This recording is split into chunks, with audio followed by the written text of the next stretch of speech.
सुदर्शन चक्र, शंख, गदा, कमल पुष्प के अलंकारों को प्रैक्टिकल में धारण कर पावन फरिश्ता बनने के लिए बेहद की हिस्ट्री ज्योग्राफी पढ़ने और पढ़ाने की, परमात्मा की श्रीमत पर चल बुद्धिवान बनने की, अमूल्य ब्राह्मण जीवन के रूहानी नशे में रहते हुए पुजारी नर्क के नाथ बन के अंश और वंश को छोड़ पूज्य वैकुंठ नाथ बनने की कल्याणकारी परमपिता परमात्मा की हम आत्माओं के लिए आज की मुरली से शिक्षाएं। परमात्मा से मिलन होता है संगम युग में तो पवित्रता की प्रतिज्ञा कर शूद्र से ब्राह्मण बनते हैं। तो परमात्मा के संग से दैहिक रंग बदल रूहानी रंग लग जाता है, रूप लौकिक से परिवर्तन हो अलौकिक बन जाता है। लेकिन रूहानी खुशबू नंबरवार होती है, क्योंकि धारणा में आत्मिक भाव और कल्याणकारी भावना में भिन्नता आ जाती है। परंतु परमात्मा तो सभी आत्माओं को खुशबूदार रूहानी फूल बनाने आए हैं, इसलिए ध्यान खिंचवा रहे हैं कि आकर्षण मूर्त बनने के लिए रंग और रूप के बदलाव के साथ संपूर्ण पवित्रता की खुशबू चाहिए। कोई भी देह भान का दाग न रह जाए। संपूर्ण आत्म अभिमानी अर्थात सतोगुणी बेदाग हीरा बनना है। परमात्मा स्पष्ट कर रहे हैं कि पवित्रता सिर्फ ब्रह्मचर्य नहीं है, बल्कि देह के लगाव का नाम निशान भी न हो, मन में कोई मिलावट न हो, अर्थात मन एक निराकार परमात्मा में लगा हुआ हो, परमात्मा से ही मन का पूरा लगाव हो, अन्य किसी व्यक्ति वस्तु का लगाव न हो। तन से तो पवित्र रहना है, मन की पवित्रता भी हो, संबंध संपर्क में भी अब आत्मिक भाई भाई की दृष्टि वृत्ति हो, समझ स्पष्ट हो कि एक ही परमात्मा के हम सब बच्चे हैं। इसलिए आत्मिक भाव के साथ कल्याणकारी भावना रखनी है और सभी के लिए एक समान रखनी है। इस विधि से संबंध में भी ब्रह्मचारी रहना है, संस्कारों में भी ब्रह्मचारी अर्थात पुराने दैहिक संस्कारों को यूज नहीं करना है, बल्कि अब ईश्वरीय संस्कारों को यूज करना है, अर्थात संस्कारों में भी ब्रह्मचारी बनना है। सभी में एक परमात्मा, दूसरा न कोई। परमात्मा समझाते हैं कि जब इस विधि से तन मन संपन्न संस्कार में ब्रह्मचारी हो जाएंगे तो खुशबूदार रूहानी गुलाब बच जाएंगे। रूहानियत की खुशबू आत्मा को आकर्षण मूर्त बना देती है। ये खुशबू फिर सभी को रूहानी सुख देती है और परमात्मा से संबंध जोड़ती है। ऐसे रंग और रूप के साथ साथ संपूर्ण पवित्रता की खुशबू को धारण कर आकर्षण मूर्त बनने का वरदान दे रहे हैं परमात्मा। ऊंची दृष्टि से देखने वाले परमात्मा हम आत्माओं को ऊंचा बनने की प्रेरणा और वरदान को फलीभूत करने की विधि बता रहे हैं, जिसे कार्य में लाकर हमें वरदान को अपना बनाना है। ब्राह्मण जीवन परमात्मा से मिला हुआ अनमोल जन्म है, जो जीवन को पवित्रता से अनमोल बना देता है। देवताओं से भी ऊंचा ये जीवन है, क्योंकि इस जीवन में हम परमात्मा को यथार्थ जान पाते हैं, उनकी संतान बनते हैं। ड्रामा के आदि मध्य अंत को जानकर तीनों लोकों के अर्थात ब्रह्मलोक, सूक्ष्म लोक और स्थूल लोक के राज को, भक्ति मार्ग के राज को, अपने अनादि आदि स्वरूप के राज को, कर्मों की फिलॉसफी की नॉलेज से परिचित होते हैं। परमात्मा से मिलन मनाते हैं, उनकी पालना में पलते हैं, हर बात को समझकर पुराने से नए बनते हैं, बुराइयों को छोड़ अच्छाइयों को धारण करते हैं, श्रेष्ठ कर्म करना सिखाते हैं परमात्मा, सुख देने और सुख लेने की कला सिखाते हैं परमात्मा, स्व पर राज्य करना, स्व परिवर्तन करना हम सब सीखते हैं। इसलिए देवताओं से भी हम सब ऊंच हैं। देवता स्वरूप तो प्रारब्ध हैं, उनमें ज्ञान नहीं होता, पुरुषार्थ नहीं होता। ब्राह्मण जीवन में तो समझ है, पुरुषार्थ है, परमात्मा का संग है, जो इस जीवन को अनमोल बना देता है। परमात्मा ड्रामा में प्रवेश करते हैं तो गिरती कला से चढ़ती कला की तरफ लेकर जाते हैं, साधारण से श्रेष्ठ बनाते हैं, आसुरीपन से मुक्त कर देवता बनाते हैं, देह अभिमान और लो ग्रेड से देही अभिमानी बनाकर हाई ग्रेड में ले जाते हैं, मनुष्य से देवता बनने की ऊंची पढ़ाई पढ़ाते हैं। ऊंची मंजिल है, कलयुग के वायुमंडल में रहते हुए इस मंजिल को तय करना है, इसलिए माया विघन रूप बनती है, कमी कमजोरियां इमर्ज हो, आगे बढ़ने नहीं देती। इसलिए परमात्मा सावधान करते रहते हैं कि विघ्नों से हार नहीं खानी है, दृढ़ता से विजय प्राप्त करनी है। इसलिए परिणाम से परिचित कराते हैं कि चढ़े तो चाखे वैकुंठ रस, गिरे तो चकनाचूर। अर्थात अगर पवित्र रहेंगे, श्रीमत पर चलेंगे तो वैकुंठ अर्थात विष्णुपुरी सतयुग में जाएंगे, और अगर श्रीमत पर नहीं चलेंगे, पतित बनेंगे तो चकनाचूर हो जाएंगे। अवस्था 5 मंजिल से गिरने जैसी हो जाएगी। प्राप्ति कोई नहीं होगी, बल्कि दुख, अशांति, दर्द, तकलीफों का रावण का परसा मिल जाएगा। इसलिए ऊंची चढ़ाई में बहुत सावधान रहना है। साइट सीन नहीं देखने हैं, नाम रूप में फंसना नहीं है, नहीं तो फिसल कर नीचे आ जाएंगे, फिर परमात्मा का साथ नहीं मिलेगा। परमात्मा ये वंडर देखते हैं कि पुरुषार्थ करते हम आत्माएं सेकंड में ऊपर चढ़ते हैं, तो देह अभिमान की बीमारी के कारण चढ़ते चढ़ते नीचे भी सेकंड में उतर जाते हैं। सीता को लेकर कहते हैं कि सीता गढ़े से निकली। परमात्मा इसका आध्यात्मिक अर्थ स्पष्ट करते हुए समझाते हैं कि जब पाप का घड़ा भरकर फूटता है, अर्थात जब कलयुग में पाप अति में चले जाते हैं, तब परमात्मा आते हैं, सत्य से परिचित कराते हैं, आत्मा की जोत जगती है, देवकुल की आत्माओं को रियलाइज होता है, अनादि आदि स्मृति से आत्मा का नया जन्म होता है और आत्मा फिर से सतयुगी राधे और त्रेतायुगी सीता बनती है, फिर से आत्माएं पवित्र बनती हैं। भक्ति मार्ग में जब मनुष्य आत्माएं पाप कर्म देखती हैं, दुख अशांति अनुभव करती हैं, तो परमात्मा को पुकारती हैं, कहती हैं कि इस पाप की दुनिया से दूर ले चलो। अभी परमात्मा हम आत्माओं को लेने आए हैं, इसलिए कहते हैं फिर से सतगुणी और फिर से सतयुगी बनो। परमात्मा स्पष्ट करते हैं कि जो भी दुनियावी हिस्ट्री ज्योग्राफी हम पढ़ते हैं वो मनुष्यों द्वारा लिखी हुई है और द्वापर युग के मध्य में लिखते हैं, इसलिए वो सच्चा और पूरा इतिहास नहीं है। 2500 वर्ष दैवी गुणों वाली जीव आत्माएं राज्य करते थे, उनके इतिहास को कोई भी नहीं जानता है।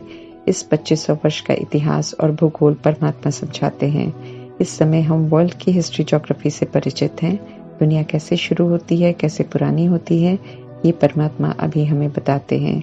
उन्हें सब मालूम है क्योंकि वे हम आत्माओं की तरह पुनर्जन्म में नहीं आते हैं। हिस्ट्री ज्योग्राफी बताते हुए परमात्मा पुनः हम आत्माओं को और भारत को नया बनाने का कार्य कर रहे हैं। कलयुग का विनाश करने के लिए कौरव और यादव अपनी तैयारियां कर रहे हैं और परमात्मा फिर से सतयुग की स्थापना कर रहे हैं। हमें वहां जाने के लिए श्रीमत पर चल पुरुषार्थ करना है। देह अभिमान और विकार समझ का नेत्र बंद कर देते हैं, इसलिए भले अंतरात्मा मुख से बुलवा देती है कि परमात्मा आप बुद्धिमानों की बुद्धि हो, हम तो बुद्धिहीन हो गए हैं, आप हमें बुद्धि दो। ये भी कहते हैं कि सब आसुरी मत देते हैं, आप हमें श्रेष्ठ मत दो, लेकिन समझते नहीं हैं।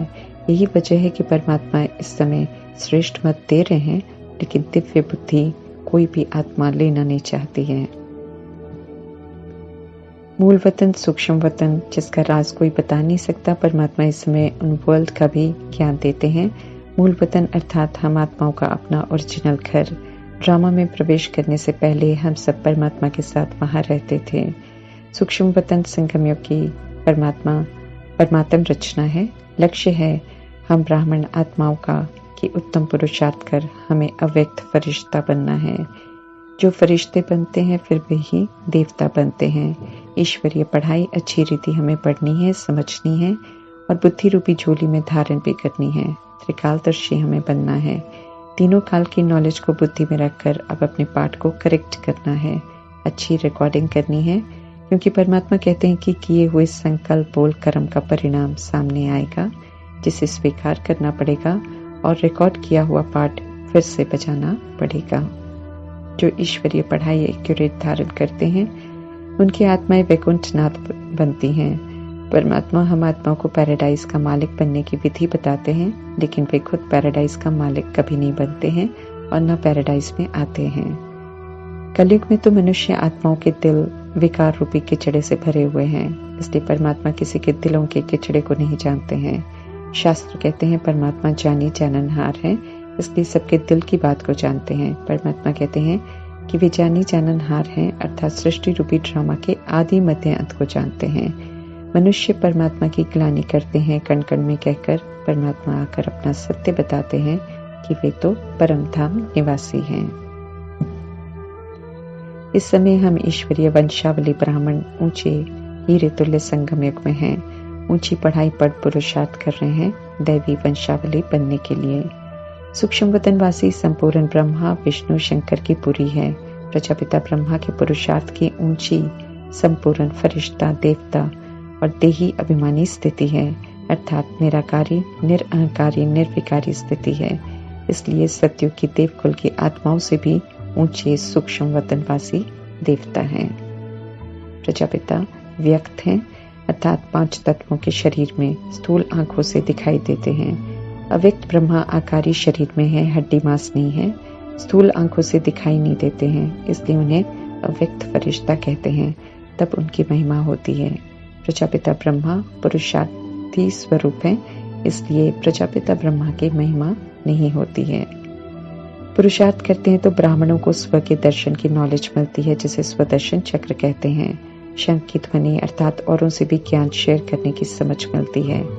गदा विकारों पर जीत प्राप्त करने का अलंकार है। कमल पुष्प आसुरी खिचड़े के प्रभाव से मुक्त पवित्र रहने का अलंकार है, जिसे स्थूल रूप दे दिया गया है, क्योंकि सूक्ष्म पुरुषार्थ को हम दर्शा नहीं सकते हैं। पुरुषार्थ करते समय हम आत्माओं की अवस्था स्टेबल नहीं रहती है, लेकिन इन अलंकारों को जीवन में धारण करने से देवता बनते हैं। इसलिए संपूर्ण स्वरूप देवताओं के जड़ चित्रों के हाथ में दिखाते हैं।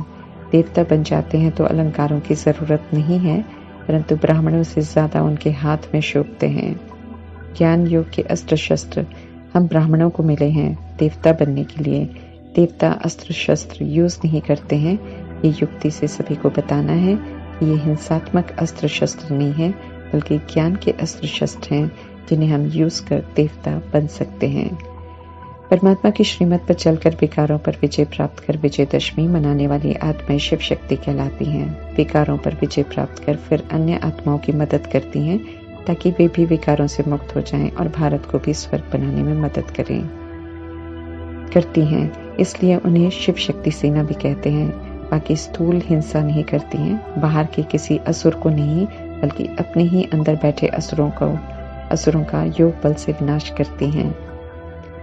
कल्याणकारी संगम युग में क्रिएटर, डायरेक्टर, मुख्य एक्टर परमात्मा एक्यूरेट एक्ट सिखाकर एक्यूरेट दुनिया स्थापन करते हैं। सतो प्रधान, सतो रजो तमो, तमो प्रधान बन हम सीढ़ियां नीचे उतरते हैं। अब पुरुषार्थ कर तमो प्रधान से तमो फिर रजो की कट उतारते हुए हमें फिर से सतो प्रधान बनना है। फिर से सीढ़ियां चढ़ दैवी गुणों की धारणा करते हुए ऊपर की स्टेज में पहुंचना है। चढ़ना मुश्किल होता है, इसलिए अटेंशन रख चढ़ने की मेहनत करनी है। पुजारी नर्क के नाथ से अब हमें पूज्य वैकुंठनाथ बनना है। हम सो आत्मा, हम सो परमात्मा कह देते हैं। परमात्मा समझाते हैं कि हम सो का मंत्र आत्माओं के लिए है। आत्माएं ही सृष्टि रूपी ड्रामा में देवता, क्षत्रिय, वैश्य और शूद्र वर्ण से गुजरती हैं। शूद्र से फिर अभी ब्राह्मण वर्ण की बनती हैं, ब्राह्मण से फिर देवता बनती हैं। बाकी धर्म स्थापक द्वापर युग से अपने अपने समय पर आते हैं। उनके पास भी आत्मा, परमात्मा और ड्रामा की एक्यूरेट नॉलेज नहीं होती है, तभी तो अनेक उनके आने के बाद भी ये दुनिया रौरव नर्क बन गई है और परमात्मा के नाम पर और धर्म के नाम पर धार्मिक युक्ति तैयार है। परमात्मा ड्रामा में आते हैं तो रौरव नर्क की समाप्ति होती है और सत्युग की सृष्टि का युग शुरू होता है। हर मनुष्य हद का ब्रह्मा है। सभी परिवार रचते हैं, पालना करते हैं, लेकिन विनाश नहीं करते हैं। अभी ब्राह्मणों की क्रिएशन को परमात्मा से वर्षा मिलता है। जब हम अपना ब्रह्मा बन अपने लिए सत्युग की स्थापना करते हैं, अपना विष्णु बन दैवी गुणों को धारण कर यूज करते हैं, व्यवहार में आते हैं, समय को सफल करते हैं और फिर शंकर बन आसुरीपन का विनाश करते हैं, तब हमें परमपिता परमात्मा से बेहद का वर्षा मिलता है। बेहद के परमात्मा पे स्व परिवर्तन करने वालों को बेहद का वर्षा देते हैं। कल्याणकारी परमात्मा का नाम शिव उनके कर्तव्य के अनुसार बिल्कुल एक्यूरेट है। सभी का उद्धार करने आए हैं परमात्मा। सभी को मुक्ति, जीवन मुक्ति का वर्षा देकर कलयुग से मुक्त करेंगे। ज्ञान रत्नों से, खजानों से झोली भरने आए हैं परमात्मा। जितना हम ज्ञान को यूज करेंगे, हमारी झोली भरती जाएगी।